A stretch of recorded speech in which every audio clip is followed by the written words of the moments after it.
And good morning, Kenya gets to continue. Thank you for staying with us. My name is Vivian Degwa, and right now we get into matters health. And as promised earlier today, we are going to be talking about reflexology, and we're going to look at stress relief, relaxation, and pain management using reflexology, getting to understand what it is all about and how it works. And I am joined in studio by two gentlemen. On my immediate right, we have Robert Mugabe, who is a reflexologist and nutritionist as well. Welcome to the show. Thank you so much. Okay. Thank you for this opportunity. I am a proficient reflexology international, trained in ITEC. Okay. ITEC is an international therapy examining council. All right. Yeah, so I do reflexology. All right. Thank you and welcome to the show. And right next to him, we have Pastor Zed, and he is a reflexology beneficiary. Welcome to the program. Wow. Thank you very much, Vivian. And I want to thank you for allowing us to be here today. My name is Pastor Zed. I am a servant of God, and as well, I'm an engineer in the country. And I also want to testify that I'm a beneficiary of reflexology in this country. All right, we'll get into that and get to understand, you know, what you were ailing from and how reflexology came to play in all of that. We'll get into all of that. But first, let us begin by trying to explain, you know, for someone who's hearing reflexology for the very first time, ako mahali kule nyumbani, kule mashinani ndani kabisa, hajui reflexology yamaanisha nini. How would you explain reflexology to them? Yeah, reflexology, it is a natural treatment that we use to trigger the system of the body or nervous system through your feet. Because your foot, you know, all the nerves of the body are connected there to the foot and hands. So we have our system or our techniques to trigger those nerves and your body back to normal. Yeah, so that is what reflexology is. Yes. So what is the difference between reflexology and normal massage? Because it's just like, maybe it's just massage, but there has to be a difference. So what's the difference between now the two? How do you differentiate?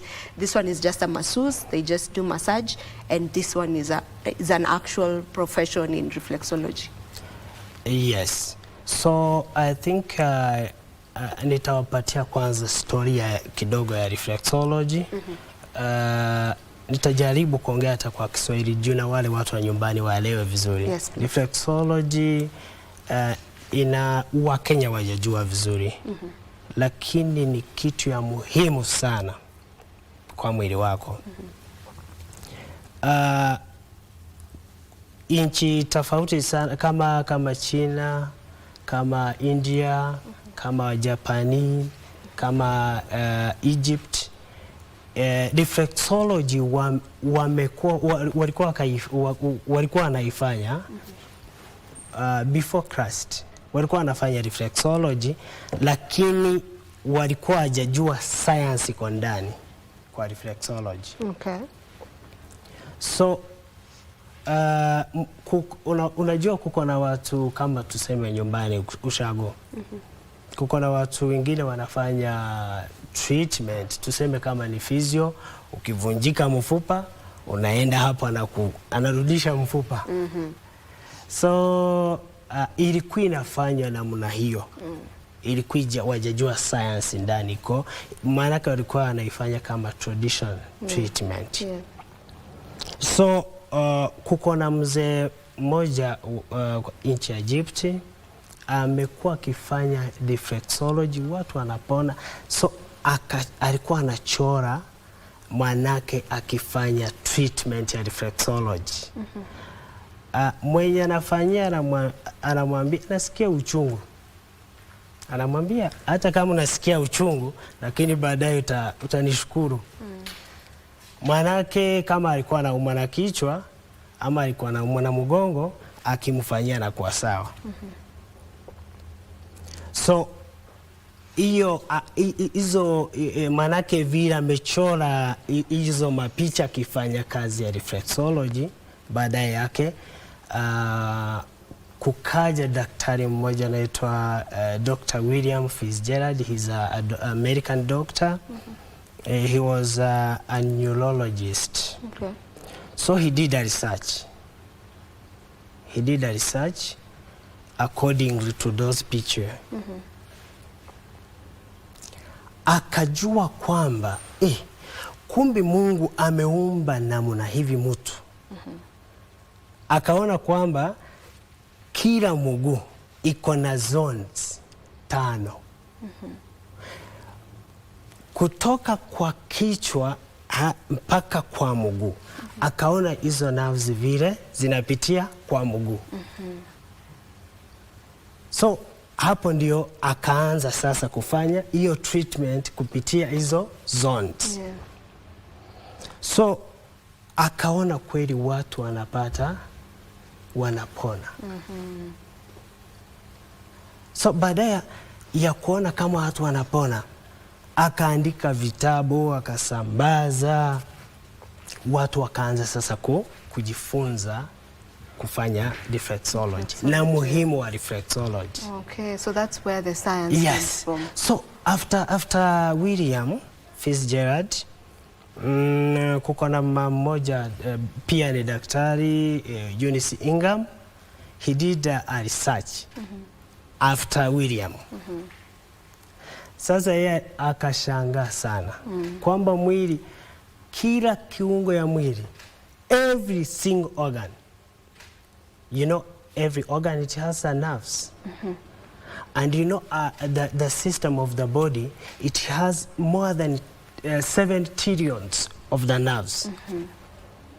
All of them are connected to the foot. To the foot. Yes, are connected there. Okay. So, yes. We will get into that so that you get to explain to us. Yani kuna mahali pengine unajua mtu akiumwa na kichwa unafinya wapi kwa mguu. Mtu akiwa na shida fulani pengine ya moyo ama kitu kama hicho, kama pia such conditions can be helped through reflexology. We'll get into that. I want us now to get to hear to Pastor Zed, because you are a beneficiary of reflexology. Maybe if I can take you back to maybe what were you ailing from before now reflexology came to the rescue for you? Yeah. I want to say that I'm a living testimony through this system of reflexology. And it is something that I didn't know that it can help. And first of all, it is a drug-free treatment. You don't take any drug. So my challenge that I had that time was I had a fascial palsy, a mild stroke on my left side that hit me from top to the other side. Then also I developed a very severe backache. And I think that came in because of the condition of the work I do as an engineer. So there was too much sitting, there was too much positioning myself in a certain position for so long. But again, I had a stress in life that hit me to get into the stroke. And for many years, I tried so many drugs, you know, there are painkillers, we have, you know, every kind of test you go into. Sometimes I would say it was in the year 1999 when this happened. So when I got into the year 2000, that time nobody knew much about the strokes. So when I got into various hospitals in Kenya, I was not able to get the treatment that I desired. So it was just about trying things here and there, taking these drugs here and there, and sometimes massage, as you said. And massage, you know, I would say, with the experience I have, is more or less dealing with the muscles, the body muscles, nyama tu ya mwili. But we have this area where we are talking about your body system to be reconnected to normalcy, to function the way it's supposed to function. And then when I saw Dr. Robert on TV in 2015 actually, it's many years ago, and I would say that he was still a young man at that time. And when my condition had worsened and I could not get that treatment completely, So I was just sitting like right now watching TV on Saturday evening, and it was on Hope TV, and he was talking about these conditions, backaches, you know, condition of Bell's palsy or stroke, and I was saying, what is this thing I'm hearing here? Then I had to go. I told my wife, take me. I have to go and meet these guys. And when I met them, actually, they had to scan my body, because he has a system to scan you and just get to understand how your system is functioning. And then when he got the problem, then they took me into the therapy for 60 days without failure. Holiday, Sundays, full 60 days. Then they started the treatment. Then after that, my body was restored completely to full functionality. I had an issue with also memory. You know, when you're attacked by a stroke, you can even start losing memory, because there is an issue to do with your nervous system and your brain system. There is no communication. As an engineer, I would say that I came to understand the body is fully wired. It's fully wired in terms of communication.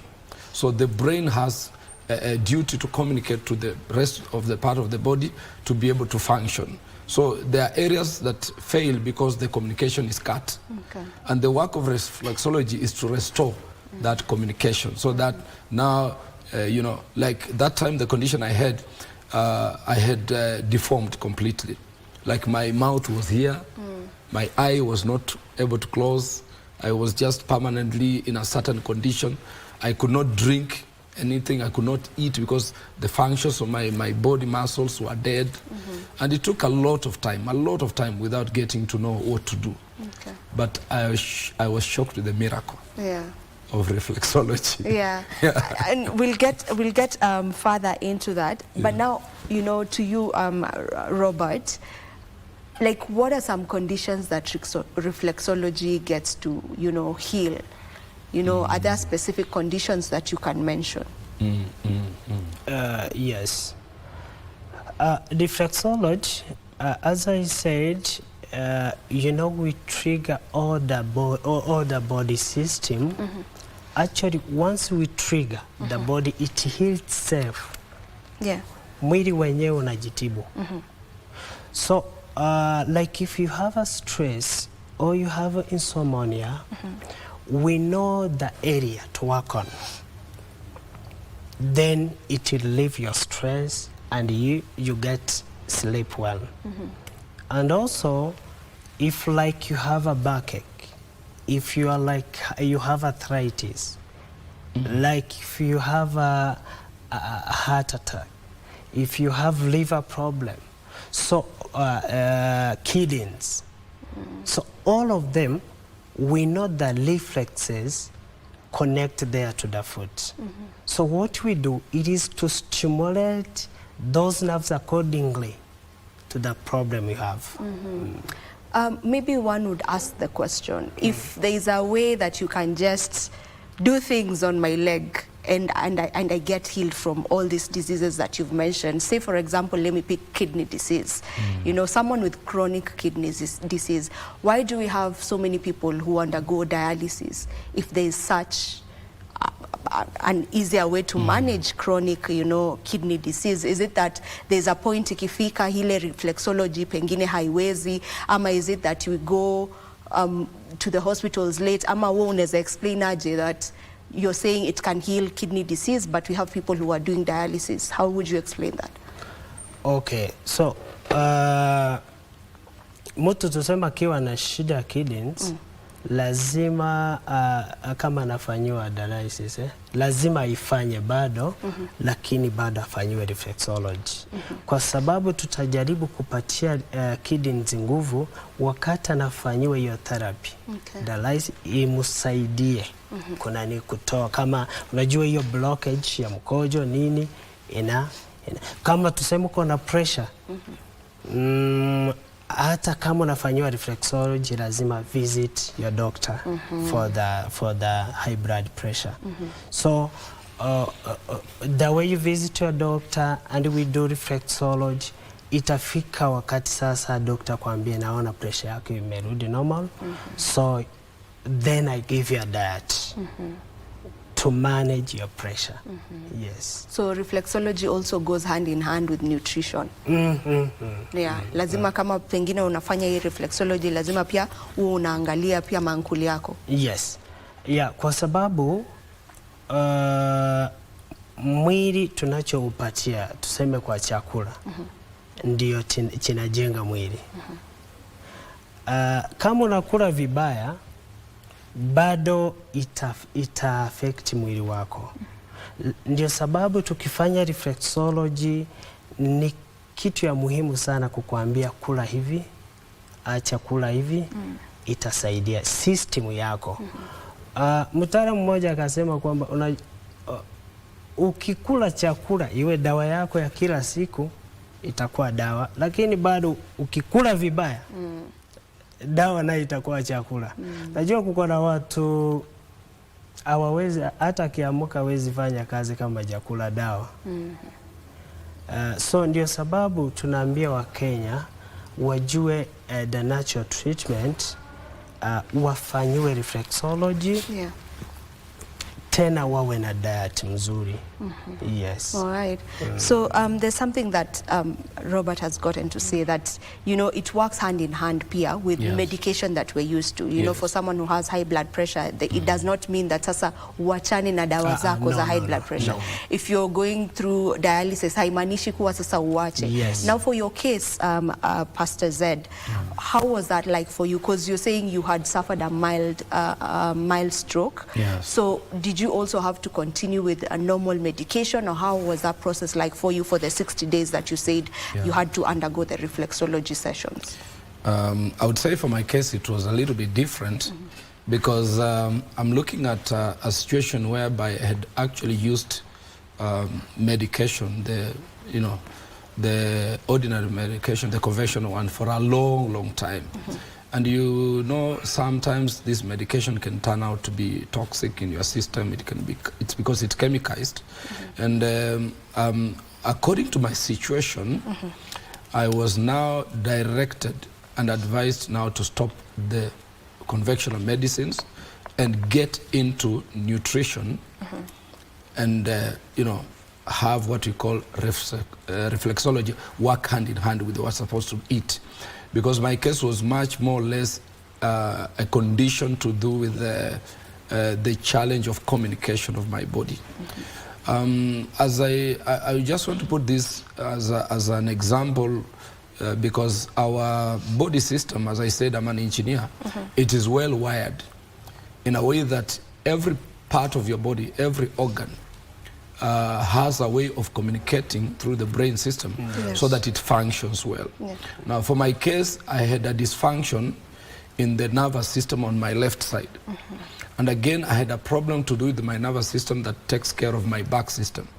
So because of the thinning of that area, now I had to dwell much more on diet and reflexology to restore that communication and to make sure now I am able to function well. So medication that I was using, actually it was not appropriate at that time because ilikuwa ni kama kukula tu painkiller kila wakati, and just to make sure you are able to move around. Kama for example unaumwa sana na mgongo mpaka you can't go to work, so you have to be used to kukula some drugs to suppress the pains so that you are able to move. But if you are talking about reflexology, nutrition became so important for me because now I had to be guided on how to eat on a daily basis, starting from morning hours, and then reflexology takes over as I visit on a daily basis. Okay. So my trigger was very fast because now the drugs were not very much involved. And I would say that when you're talking about chronic diseases, it means it has gone to a stage where you need also life support from other areas. But when you can detect this as early as possible, then Dr. Robert will tell you for sure you will not need the drugs at all. If you are able to detect as early as possible. And I think the biggest problem we have had in this season is that whenever we feel certain kind of conditions of pain, we don't want to rush very quickly to hear the advice of the doctors. We will want maybe to rush to the chemistries, get some drugs here and there. And by the time you get to know, you will find that you've really wasted a lot of time using the conventional medicine to the things that you've actually dealt with just reflexology and food. And you are done. Yeah. Yeah. All right. Now, Doc, I want you to get into, you know, stress relief using reflexology. We look at relaxation, you know, and also pain management. So maybe we can begin with stress relief. Maybe are there specific techniques that mtu anaweza kufanya tu nyumbani for stress relief? Yes, yes. So, we have the general treatment we do advise people to do at home. Like nyumbani unaweza weka tuseme kama you know, majiwe ndogo. Nini hizo? Majiwe. Majiwe. Ndogo. Small stones. Yeah, the small stones. Then unavaa socks, unatembea kwa hiyo majiwe asubuhi na jioni. Itakusaidia kustimulate. Bado kama unauma na kichwa inaweza saidia, lakini as a reflexologist sisi tunafanya the specific conditions kupitia your nervous system. Manake kama unauma na hiyo kichwa, kuko na namna tuna stimulate hizo nerves za brain. Manake kitu nitafanya kwa mguu, that message goes direct to the brain. That's why if I work on your back through the foot, the message goes to the brain and the brain sends the message to that area. Na hiyo pain inaisha. Yes. So hiyo stress kama uko nayo ama unasikia kuuma na kichwa, bado nitakuonyesha, naweza kukuonyesha, lakini itakusaidia kidogo. So ni mzuri kufanyiwa na mtaalamu. Okay. And just for relaxation? So for relaxation, it's better to do, you know, you yourself ni complicated. So it's better to work on you as a reflexologist. Kwa sababu nimesoma, najua namna nitakusaidia upate relaxation. It's better to work on the proficient. Yeah. So sasa kwa pain management now, using reflexology for pain management, like he said, he used to have back problems that could never end. You know, he had to survive on medication always to relieve the pain. So when a patient comes to you because of pain, maybe any kind of pain, back pain, they have pain on their leg or whichever part of their body is aching consistently always, maybe where do you begin sasa? Unaanzia wapi? I may need you to take me through that process now, how to go about it, you know, from when someone comes to you and says, I have this issue, I've been having pain here and here. So how does that process begin? Okay, number one, you know, the foot, it is a mirror of the body. As a reflexologist, when I see your foot, you know, it can shows me everything, you know, disturbing your body. Only to see the color of your foot. You know, you may have the pain, but that pain, there is a cause of that pain. So we have to treat the cause. So that's why when I see your foot, I can know this condition of the pain inaweza kuwa inaletwa na ugonjwa fulani ama na kitu fulani. So mimi wakati na kutibu nitaangalia sasa hizo shida zimekuletea hiyo pain. Then nikikufanyia reflexology, that pain till live. Yeah. So you just look at the foot with your bare eye ama unaipitisha kwa screening fulani, unafanya x-ray, how do you go about it? We have what we call, you know, feet leading as a reflexologist. That feet leading is just you to lie on the bed, then I start to check your foot.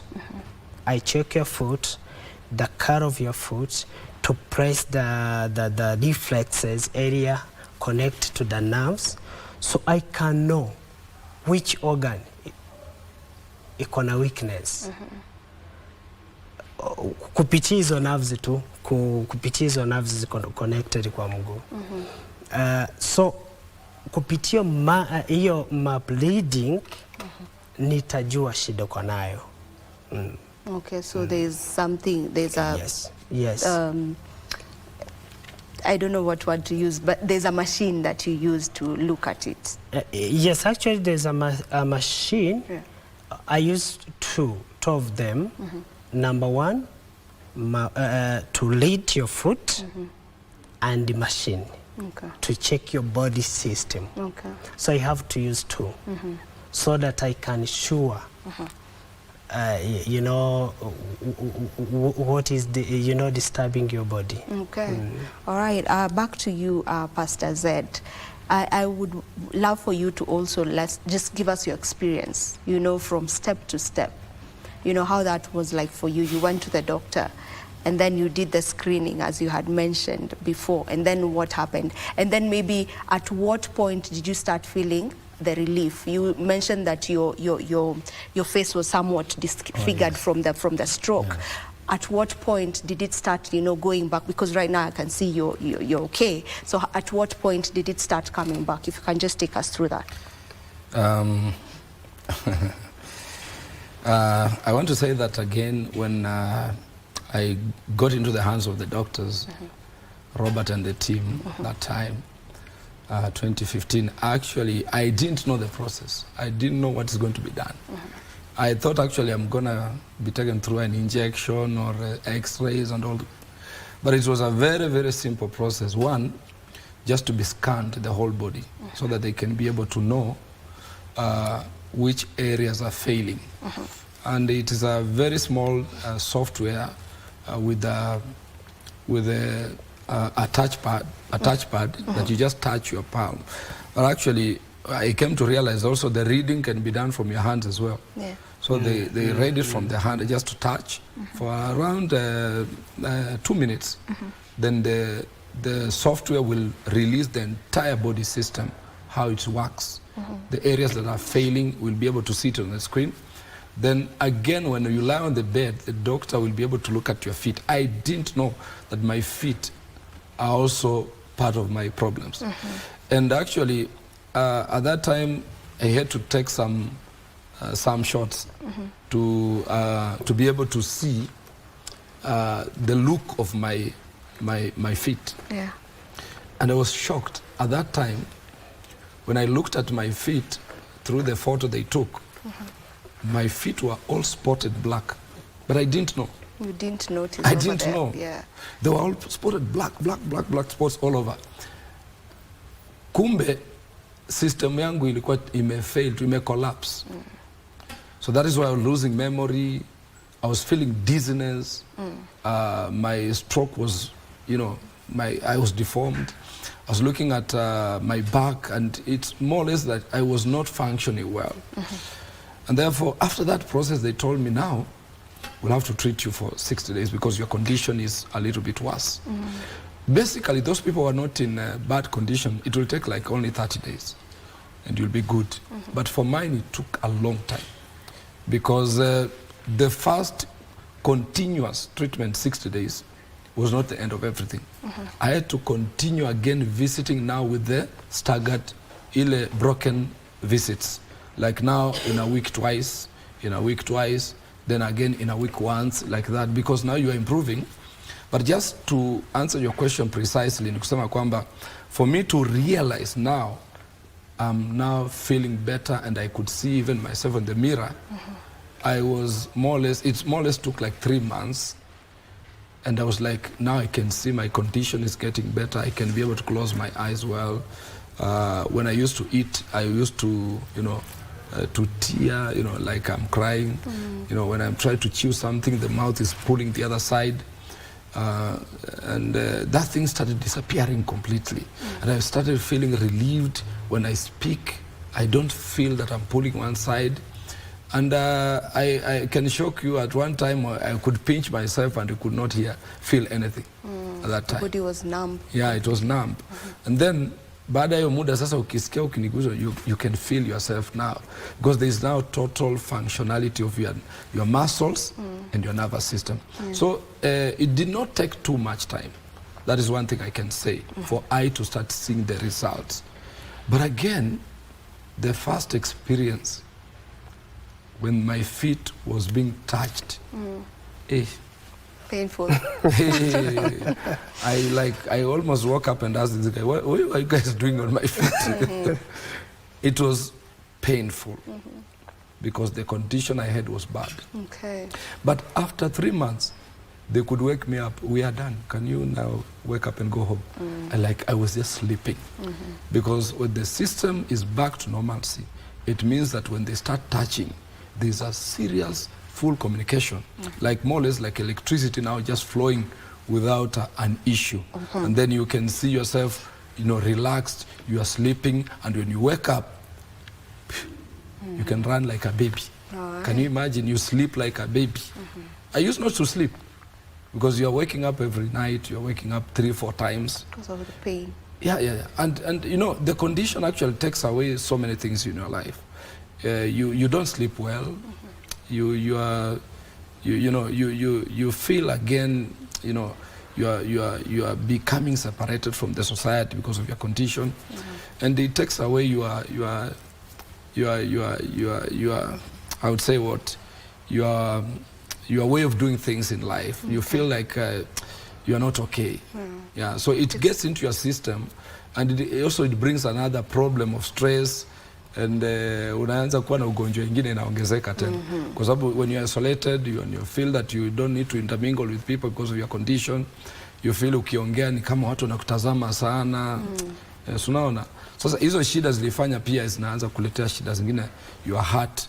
And I was shocked, by the way, when I checked my heart condition that time. I was doing 52, I think 52, 53 hapo. It was not normal. The pumping was slow, because nimeanza could develop other problems. And that's one thing we need to actually mention, that when you don't take care of yourself in time, you will also develop other problems. Conditions, other problems. Yes. There's one thing I want us to clarify, and I would love the doctor to clarify for us, that this is a whole profession. Umeenda skuli ukasomea, mtu asije ako pale nyumbani amue sasa juu tumesikia si lazima mtu aende hospitalini and all of that. You just now go to any other person out there. It used to be used as traditional healing back in the day, but now there's science behind it. And you just do not go to anyone else ambaye hajasomea. I would love for you to clarify that. Ndio pia watazamaji wetu wasione kama tunasema mambo ya like usiende kwa daktari ambaye ni professional, lazima utafute mtu amesomea reflexology. Ila akikufanyia treatment, you are sure that anajua kitu anafanya. Because there are so many people, they do massage, and also they say that they do reflexology, but they are not professional. So it's better to look the professional reflexologist ili akufanyie hiyo reflexology.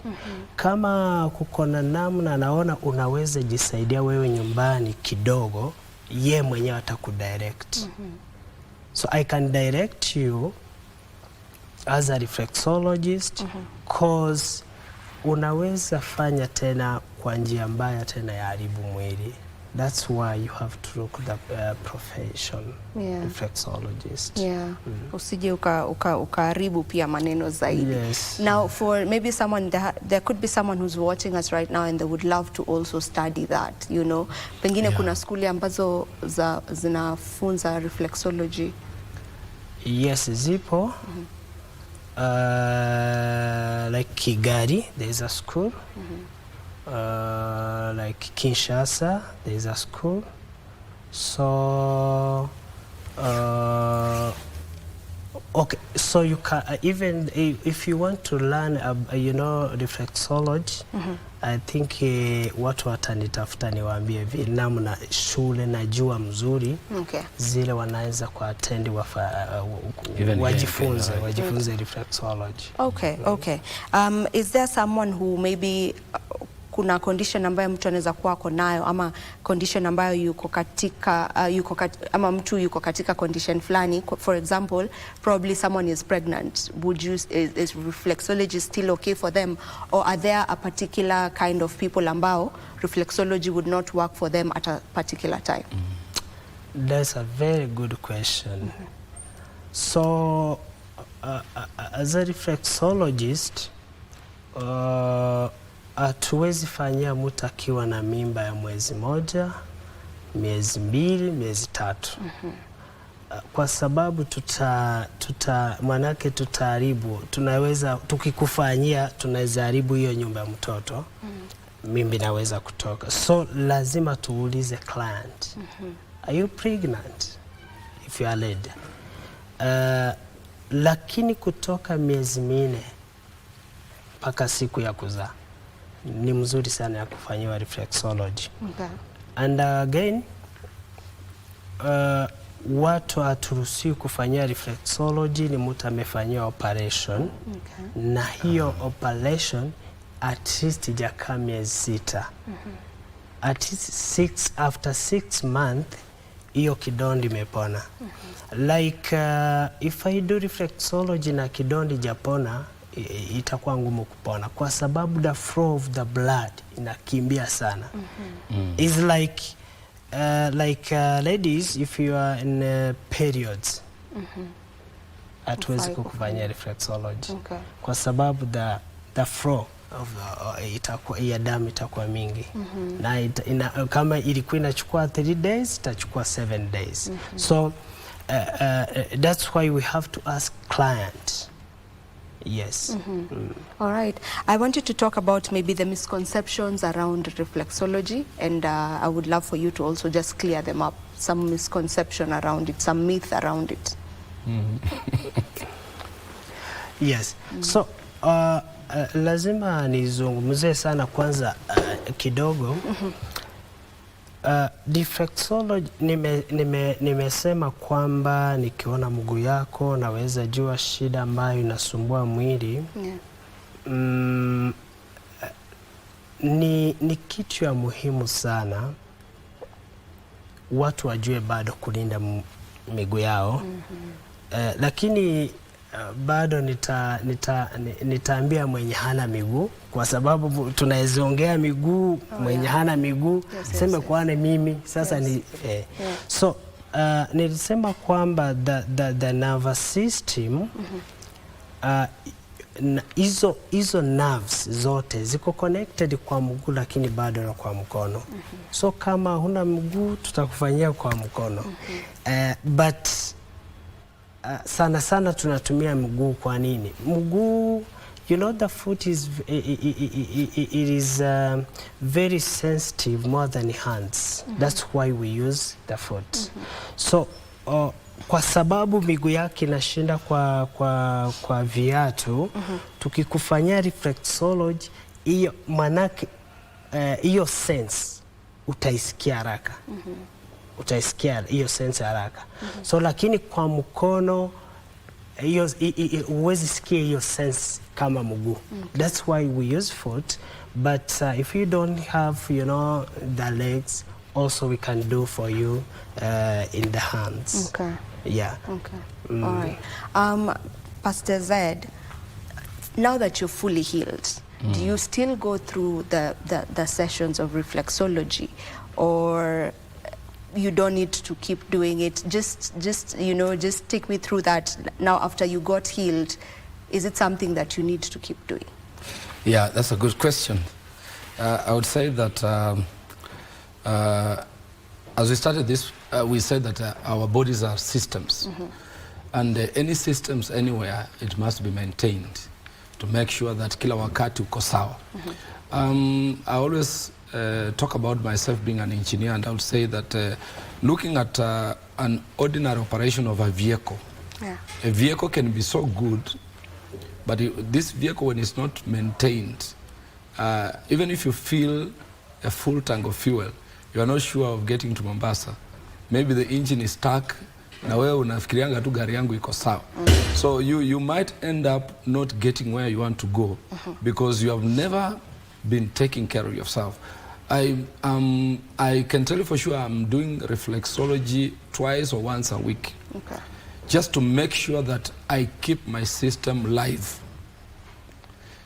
Not because I'm sick now, because I just want to make sure the trigger of my blood flow is always intact. Because the function, I came to study a lot about reflexology. Nikitaka kujua tu hii kitu inaponyesha mtu aje, what is happening here? Because you know, as an engineer I like researching, nikaangalia nijue ni nini kinaendelea, huyu jamaa ni nini amenifanyia, so that nielewe hata mimi pia na nijue kwamba how do I keep myself fit so that I don't again fall back to the same problem. So niligundua kwamba you have to keep the system running in a way that your heart must always pump your blood properly. Your veins and arteries lazima zibebe nutrients za mwili, chakula ile ninakula. That food is about the nutrition of my body. Now, for my body to absorb that nutrition, it requires the system to work. Because nikijaza chakula kwa tumbo na maybe niko na shida ya liver, niko na shida ya kidney, niko na shida ya pancreas, roho yangu iko na shida. So it means that food will just end up tomorrow niende kwa choo. It did not help me because the machines ambazo nataka zikunywe hizo nutrients, they are not working. So the reflexology is so good in a way that it makes sure that your system, the body organs are working properly every day. Just to make them working every day, it's good to continue once in a while you visit the reflexologist just to reactivate. And again, at one point when you go there, you can also feel, if it triggers your feet again and you feel pains, you know there's a problem somewhere. And you can be able to know, now there's a failure in this area, there's a failure. In fact, when he touches you at a certain point and you are like shaking or you're feeling pain, he knows. He knows hapa uko na issue ya liver, uko na shida mahali fulani. Then ataku advise, now from today, do this, eat like this, eat like that, to make sure you are safe. All right, we need to finish the conversation. Daktari, I'll give you 30 seconds to give us your final remarks. Yes. So, thank you, first of all, for the opportunity, to speak to Kenyans. I would like Kenyans, everyone, to understand, the natural ways. Wanapasha kujitibu na kutibiwa.